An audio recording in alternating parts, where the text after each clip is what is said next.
fell right off of my big old tree. Oh, darling. Hi, guys. I'm not coming yet. It's not chore time yet.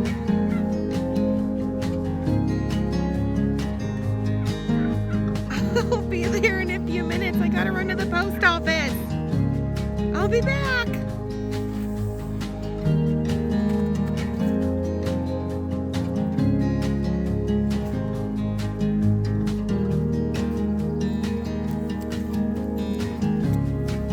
Puppy dogs.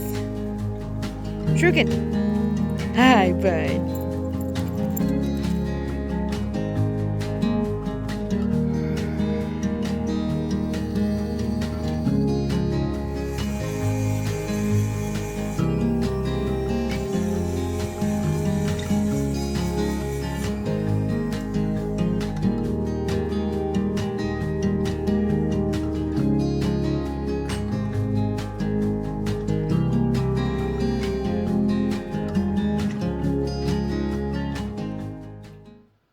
Hey guys, welcome back. Today I'm going to be answering a question that I got on the very first video that I put up. This is my season 2, I guess we can call it.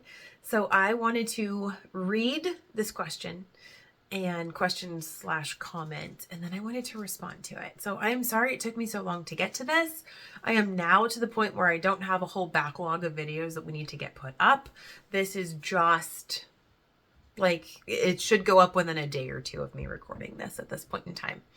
So this question, I'm not going to say your name. I'm going to get it wrong, and I am terribly sorry. But it is on my very first video that I'm back, what's next, and I can link that up in the cards if you haven't seen that. So I'm going to read you this statement, and then I will give you my answer. Welcome back. It's good to see you again. I loved this. You brought up something that I have often thought of that I would love to hear your thoughts on. That is how to pray for things that we want. At times it's hard for me to pray any request. I can praise and thank him, but what if what I want is not his will? Then why even pray at all if I need to add, but let your will be done? Because ultimately it's gonna be anyways. It will be anyways. Don't get me wrong. I love that he is in control. That's a cat. But why ask for anything since if it is best for me to have it, he's going to give it to me. And if not, he'll withhold it. And what if I ask and he gives it to me only because I asked, yet it isn't really for his best? Oh my, I hope that all makes sense. I love this question. So thank you, my dear. I'm not going to say, I'm just going to call you my gal. There we go.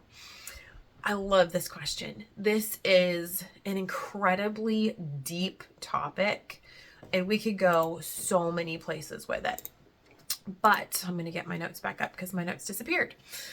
But what I can tell you is my own experiences and the things that I have seen and the things that I do with my own children. The cat is in the window. Oh well, it's a crazy day, so I'm going to kind of try to get this out. The door is open, the dog is over there, the cat is over here, but you guys are welcome right along into my crazy world right now. So first, we are going to start in Philippians 4:6, and I'm going to read this to you. It says, "Do not worry about anything. Instead, pray about everything. Tell God what you need and thank him for all that he has done." I pulled out my shear. "Then you will experience God's peace, which exceeds anything we can understand," which is verse 7. "His peace will guard your hearts and minds as you live in Christ Jesus." Now, I added the extra 2 verses. No, just the 1 verse. I added the extra verse because so many times we end up just reading 1 verse at a time of the Bible. And we have to always take things in context. You should usually go up to like 10 verses back all the way forward as well to get the idea of what the passage is talking about. So where this is in Philippians 4, the caption, the title of this little section is called Words of Encouragement. And it says, don't worry Instead, pray about everything. Tell God what you need and thank him for what he has done. So one of the things I want to bring up with this, God knows everything. He knows absolutely everything. And that is because he knows the past, the present, and the future. And to God, it's hard for us to understand as mortals, as humans. Time is like an arrow for us. It's a straight line. We cannot hop around on this arrow. But for God, because he's outside of time, I imagine it more like a sphere, like this globe, like this just incredible, I can't even put it into words, but almost like an iridescent marble, crystal ball, I guess, if you would. And to God, there is no tomorrow. There is no future because he only exists in the forever present that he is in. And so to him, there is no future. There is no past. It's all the same. He doesn't need to see the future because to him, there is no future. It's all one. It's all the same. And so we have to kind of keep in mind that he is outside of this. So when it says that we should tell God what we need, it's kind of a conundrum because you go, but if God knows everything, then he knows exactly what I need. And why should I even have to ask him for it? So I will answer that. But first, we're going to go a couple more places in the Bible. So now we're going to go to Psalms 139:4. 139:4. It says, you know what I am going to say even before I say it. So again, why should I even bother to say it? If you already know what I'm going to say, why are we having this conversation? And finally, we're going to go to 1 John 3:20. So 1 John 3:20 says, even if we feel guilty, God is greater than our feelings and he knows everything. So we have 3 verses, 3 passages. One says, tell God, ask God. And then the other 2 are like, he knows everything. How confusing is that, right? Here's the thing. I'm going to put this in a couple of different perspectives. One, as a parent, because I'm a parent to children. I got a few of them. And some of my kids, the few that are left living with us, I know them. I know them pretty darn well.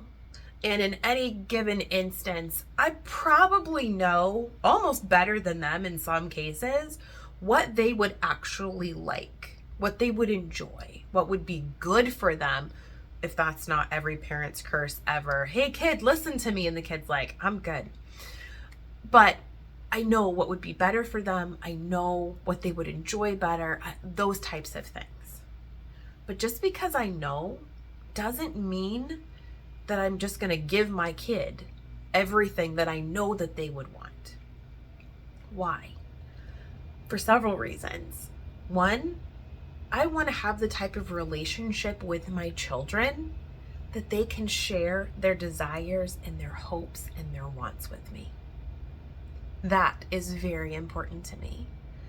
And I want them to feel comfortable and safe coming to me and saying, hey, this is how I'm feeling. I'm not entirely sure what's going on. I want your advice. And I have to believe that God is the same way with us. He wants us to come to him to want his answers. Every parent of adult children will tell you this. You long for the day that your adult child comes to you and says, hey, I got an issue. Can you advise me on this? Can you give me some direction on where I should go? That's what he wants from us too. He wants us to come to him and present our wants, our desires, our needs, our confusions, everything, because he has such amazing love for us, just as I do for my children. So he wants that connection, that communication. He wants that closeness with us so that we can get to know him more as he is guiding us in the ways that we should go. So there was an instance not too long ago, a couple Sundays ago. We got to church and I had worship practice in the morning, so I had to be there early. And a lot of times on the mornings that Daddy is not at work and he is with us and I have worship practice, he'll drop me off at the church and then take the girls to like Starbucks or something. Well, I had already made him a coffee at the house and just kind of, went into autopilot and just made the coffee. So he had his coffee and we got to church and I said, are you going to go to Starbucks while I'm practicing? And he goes, no, I already got coffee. So we went inside. I was practicing. And then partway through practice, he's like waving at me. I'm going, what are you I'm singing. What are you doing? What do you want? So he's like, Starbucks, do you want? I'm like, what are you doing? I thought you were going to Starbucks. So after service, I asked him, I was like, what was that all about? Like, what happened? And he goes, this child comes up to me and says, oh, I really wanted Starbucks, but you already said we weren't going. And then walks away. I was like, what? So what had happened was Cassidy, overhearing the conversation in the van, hey, are you going to go to Starbucks? Because, that's usually what you do. And she's thinking, we usually do this, so we're going to go to Starbucks. His response is like, no, I'm good. I already have a coffee. So she's like, oh, well, we're not going to go to Starbucks. But that's kind of become a special thing with Dad that only happens, once or twice a month, because I'm not there and they're waiting. And so she's like, oh, heartbroken, sadness. So she just made a comment of, yeah, we're not gonna go to Starbucks, and walked away. And he went, are you gonna ask me? And she goes, well, you already said no. And he was like, no, actually I didn't. I answered Mom's question. Was I already planning on going to? But if you want it, why don't you ask me? And it took her, he said, a solid 6 minutes before she finally was like, oh, hey, Dad, can we go to Starbucks? And he goes, yeah, we can. She just had to ask. And part of that was humbling herself to ask the question. She thought she had it all figured out. She thought she already knew, but she misunderstood the situation. He wasn't thinking about, oh, this is a tradition that's beginning with my girls and it's very important and special to them and I just don't care because I have coffee. That's not at all what happened. His thought was, I don't need a coffee. I have a coffee. She didn't bring anything from the house. So she's like, I can go to Starbucks. I can get a drink and have that special one-on-one time. Now, in no way, form, or fashion do I think that God would mistake the situation or that he wouldn't see it from our hearts, from our perspective, the way that Richard did. He didn't understand why it was important to Cassidy because he just wasn't thinking that way. We are flawed human beings. So when Cassidy finally worked up the courage to ask her dad, he got to tell her yes. It wasn't going to hurt anything. They weren't going to be late. There wasn't any kind of other issue that was going to impede with this. And to her, it was something super special. And then on top of that, she got to bring back Starbucks for a friend. And it was an extra blessing on top of that because she asked. Now, sometimes the answer is no. And that was the risk that she ran by asking that question. The answer could have been no. It's too late. We're not going to be back in time, whatever it may have been. And it's the same thing with our Heavenly Father. Sometimes the answer is no. Sometimes the answer is not yet. Sometimes the answer is not like that, but like this. And that's where the your will be done comes in. So I fully believe and feel in my heart of hearts that when we want something, we need to bring it to God and we need to request, God, I want this. This is the thing that I really want. But I also want to make sure that I don't walk into something that is dangerous, that is not good, that is going to be harmful, that is going to be detrimental to me or others. One of the things that a lot of people have brought up is, how do I know which college I should go to? And sometimes there will be some pretty distinct signs that you shouldn't go to one college or another, or one place, whatever the situation may be.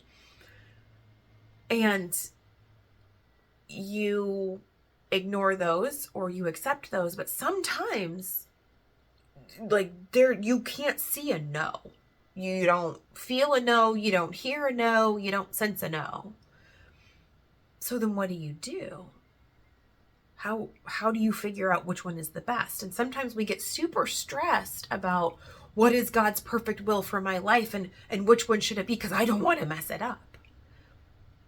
Sometimes both are fine. Sometimes it really is okay for you to go to either one. And could it drastically alter the course of your life for you to pick one over the other? 100%. But it doesn't necessarily mean that one is bad or one is better than the other one. Sometimes God will allow you to make those choices. And he's like, hey, you know what? You've got both.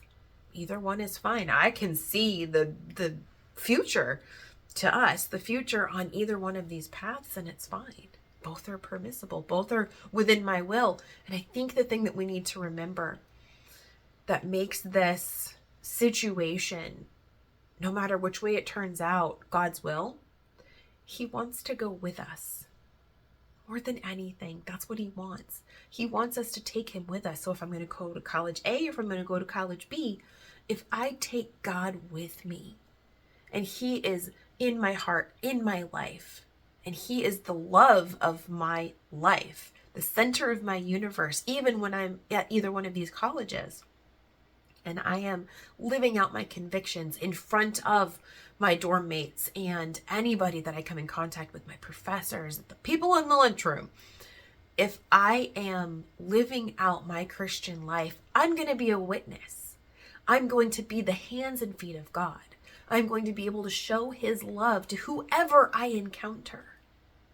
And so sometimes when we ask, he doesn't give us an answer because everything is permissible. Anything in the situation, the purview that we're asking of, is fine.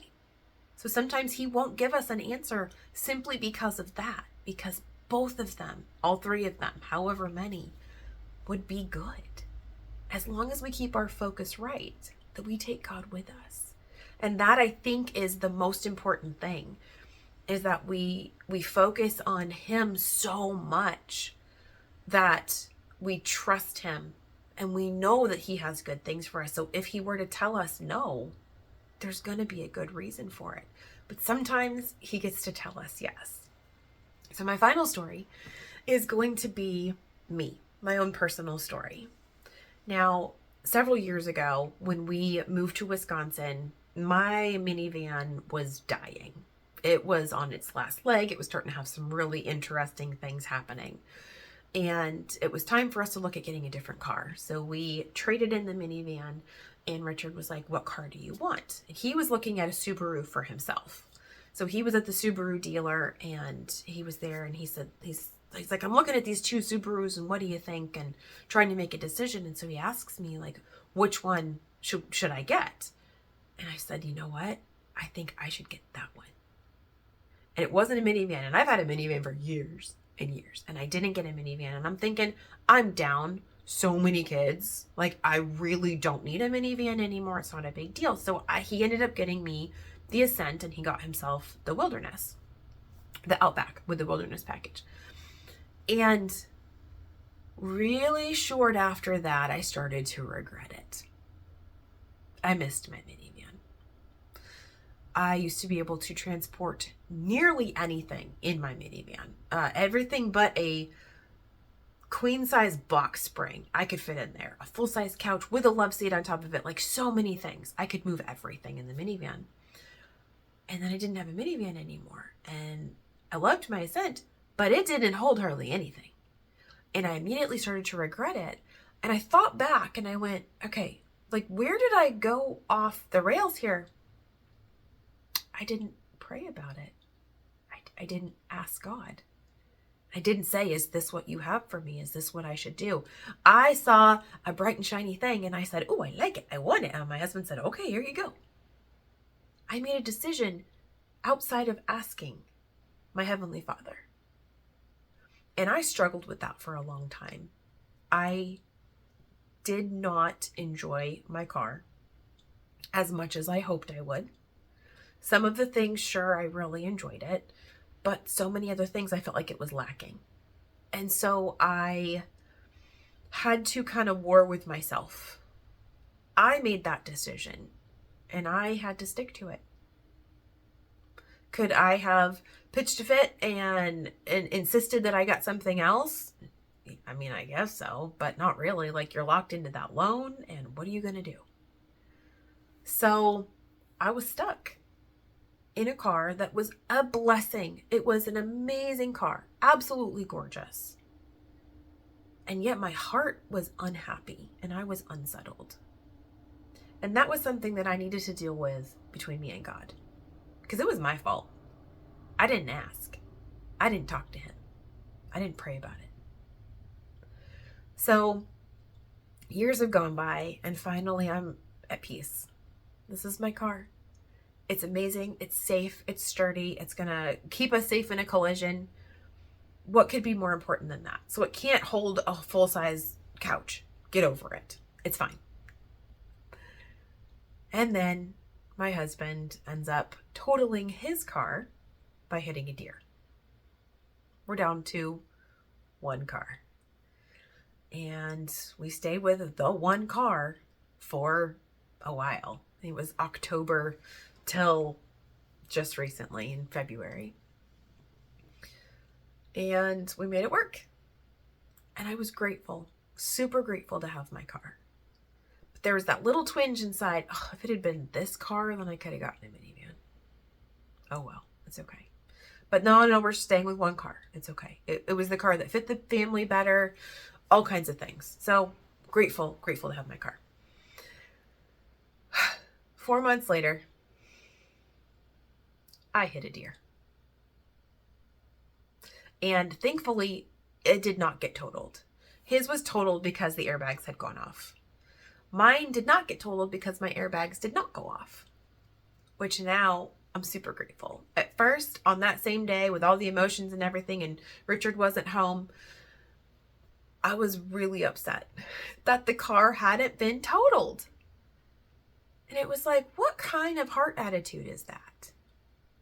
And I felt pretty convicted and I felt really sorry. And so I'd been praying all day and I'd cried because I wasn't going to be able to get my van. You know, I had to stay with this one and ask God for forgiveness for my heart and for my outlook on the situation. And then when I was praying, I remember just before I hit the deer, so 2 deer came out of the dark, out of the ditch, out of nowhere, like literally out of nowhere.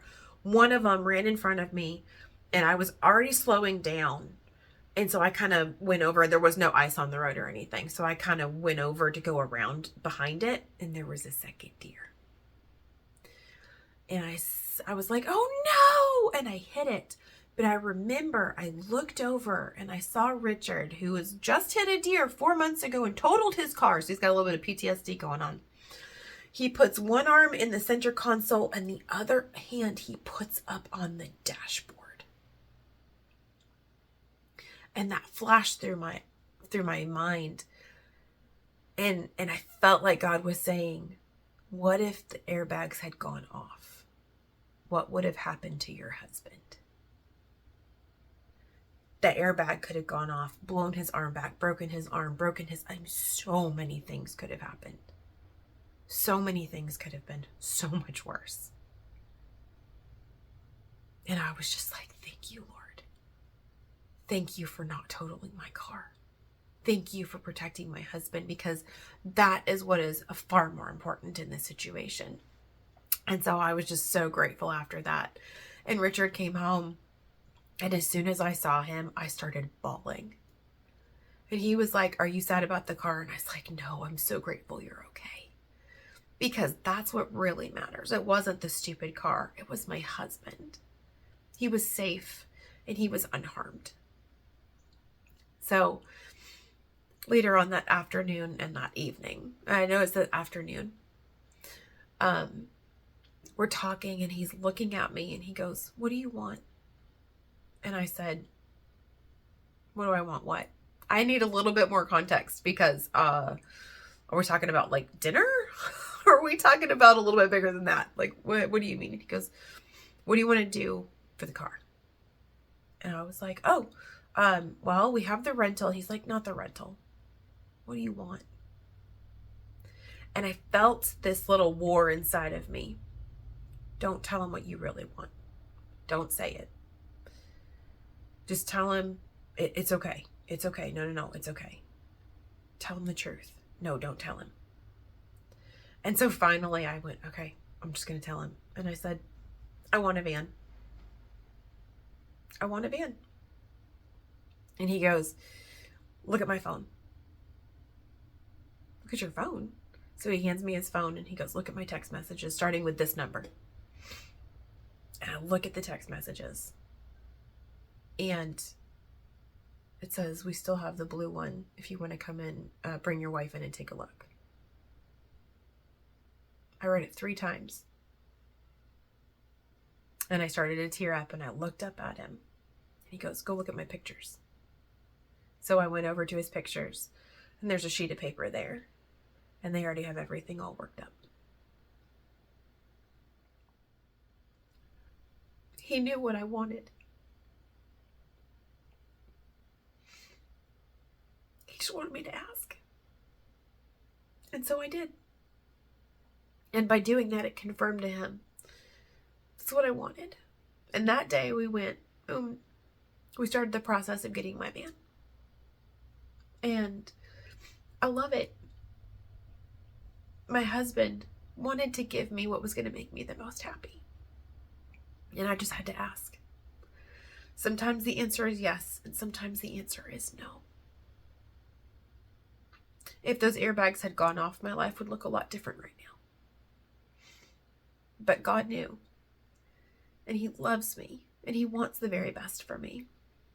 So with that, I encourage you to have such a close relationship with God that he already knows your heart. He already knows what you want. But you love him and respect him enough to want to include him in every moment, every decision, every request that you have, that you want to be close with him and you want to include him in it. Because his ways are not our ways. He is so much better than we ever could be. He knows the best thing for us. And so, yes, we should always ask. And we should trust that what he tells us is going to be for the best.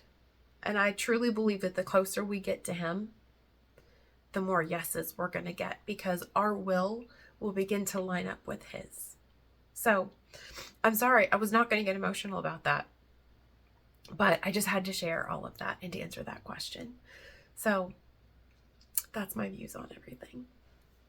I hope you got some benefit out of this video. If you did, please leave me a comment down below. If you have another question that you want me to dig deep and dive into and try to give you an answer for, leave it down below as well. Give us a thumbs up. Share this with anyone else who may need their question answered as to whether or not God even cares or listens. So anyways, I have a ton of stuff I got to do. I got to go and cut wood, and I got to go to the post office and a whole bunch of other stuff. So I love you guys, and I will see you on the way. I cried again. I was not going to cry again. Oh my goodness. Oh, that's really fun. Sorry, y'all. The sun is cometh. Yeah, you're just gonna get to watch the sun move across the the canvas of me today, because wow, that sun is in a great place. No, not that one. That one. Did it work? Okay. I clicked the wrong thing. Oh, hello, happiness. Go away. There we go. I can even zoom in because I'm getting old, y'all. I'm getting old. I don't think I'm going to say the name right, so I'm just not going to say the name. I'm not going to say the name. I'm sorry, darling. I don't want to get it wrong. I don't want to get it wrong. So, but I'm speaking to you, my darling, who has asked this question. My gal. We'll go with that. My gal. Okay. I don't know. Bernia gets to choose whatever she wants. Oh, what is this? Oh, look, it's the happy birthday daddy cards. They're so cute. I love it. Why is my candle awkward? Is it like tipping? Kind of, sort of. There we go. Okay, that's a little bit better. It's a little bit better. Anyways, okay, obsessive. I need to stop. I have too much stuff to do today to be obsessing about candles. I really need light in this corner. Stop it, Amy. Yes, ma'am. Okay. You have so many to pick from. Okay, moving on. Oh, my notes are on my phone. Why do I do that? I put notes on the phone and then I can't actually see the notes on the phone. I'll be back. It's gonna be awful, and I don't have my Bible. Oh, for the love of Pete. Thank you, thank you, thank you. Bloopers. Don't laugh at me. Don't laugh at me. She's laughing at me. I see Dougie. Go on, Dougie. Plus a dog. Bloopers and a dog. There's a word. Oh, darn. You're gonna have to edit out a little bit of this. Give me a minute. You made me cry again. Oh my gosh. Sorry, Pete. Off to cut wood.